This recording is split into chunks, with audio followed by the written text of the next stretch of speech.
Hello guys, gandang umaga po.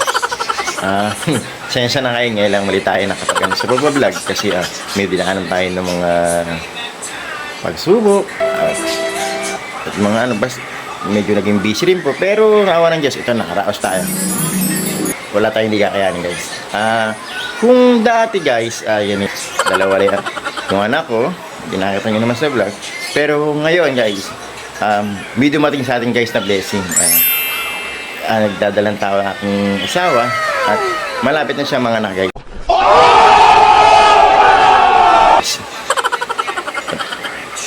Ito nga maging course namin guys.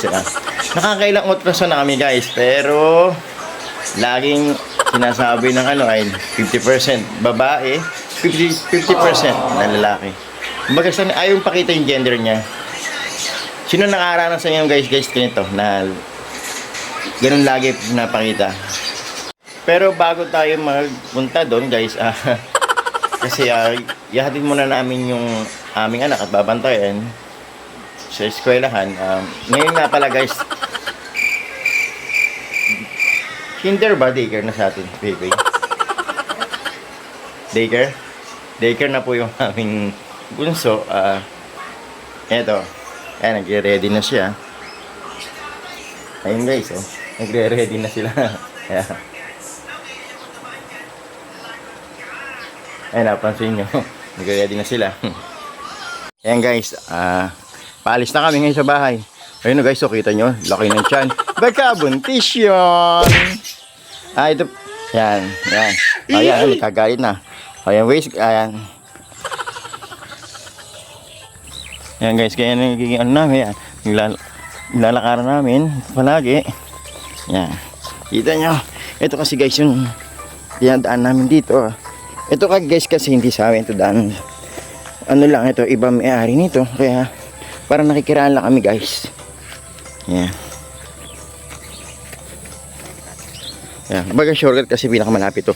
Pero guys, may sarili naman kaming daan.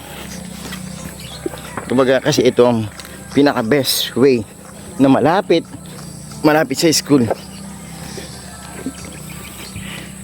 Yan guys. Yan.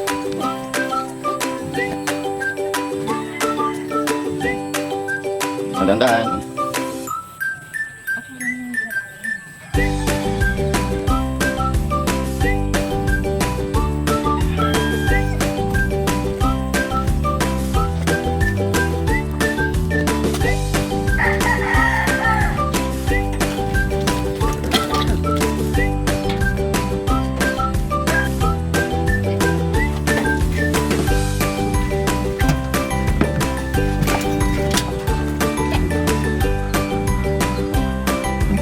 Ayan guys, dumating na tayo rito. Bali, ano lang to, malapit lang guys. Ayan. After natin dito, ngayon, saka pala tayo pupunta ngayon para magpa-ultrasound. Ayan. Makita nyo yung anak ko, ayan, sabi ko papasok na sa kanilang school. Bali na yung school nila guys, ayan. Ayun na. Ayan, sa loob na yun guys. Hello guys, ngayon tapos tayo sa school ng anak ko. Bali, pupunta tayo sa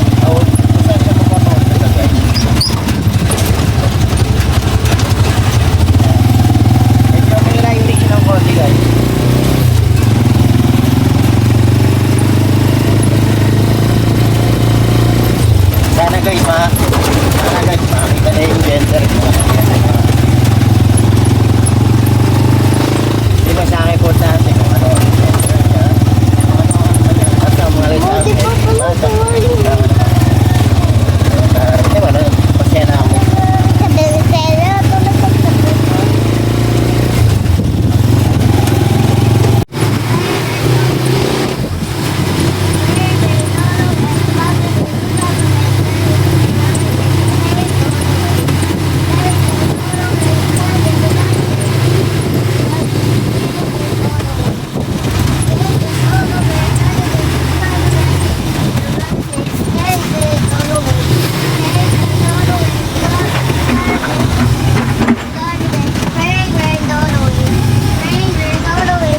Ayan guys, dumating na tayo ngayon kung saan tayo magpapa-ultrasound.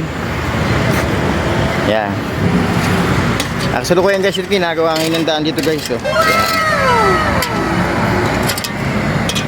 Yan. Kaya medyo naging problema pa nga natin guys ngayon yung parking natin. Ayun oh, kasi doon lang tayo nag-park yung tricycle natin eh. Yan, dito ka guys kami nagpa-ultrasound. Sana makita na ngayon yung kung ano man yung gender ng aming baby. Yeah guys. Okay guys.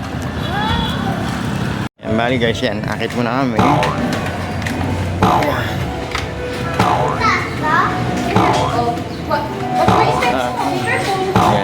guys. Kami saan kami magpapa-ultrasound. Yan. Okay, this guys, yan, ito na kami.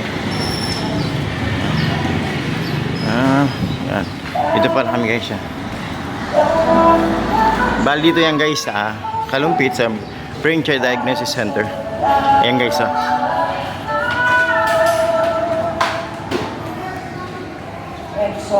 Guys, bali itong ano na to, itong pa-ultrasound na to, bali ano to, private guys, hindi to public. Sa mga may, budget, dito maganda magpa-ultrasound. Yan guys, dito na tayo. Update na lang mamaya guys kung ano yung resulta. Hello guys, ayan. Nakatapos na rin siya at ito, dumating na yung result. At ito ang result. Ayan guys, okay. Ayan. Hindi na sa akin mahalaga na lalagyan pa natin ng gender reveal. Kung ano yung lumabas po, yun na yun guys. Mahalaga, healthy yung baby. Wala siyang karamdaman. Masaya na ako guys dun. Ayan guys. At ang lumabas sa result guys, ito. 70%. 70% daw ay babae guys. Happy naman ako guys. Ayan. Yes. Hanggang sa the vlog guys. Thank you. Teka naman po, baka pwede naman po paki-follow, like, and share naman po ang aking page. Maraming salamat po.